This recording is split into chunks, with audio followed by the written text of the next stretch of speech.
vam denunciar durant aquesta legislatura que hi havia un equipament municipal que l'equip de govern tenia totalment abandonat, que és la Casa Bauli.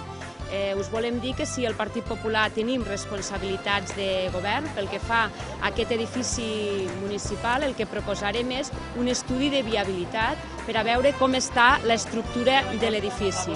I tant, si mantenim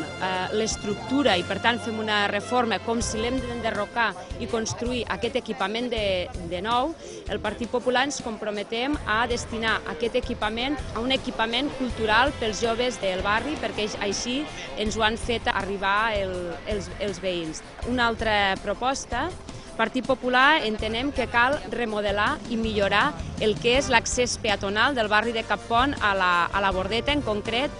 l'Avinguda de les Garrigues, el tram que va des d'on hi ha l'edifici del bowling al pont del canal. Nosaltres el que proposem és remodelar tota aquesta zona peatonal i en concret entenem que és totalment necessari el que és ampliar les zones d'acera.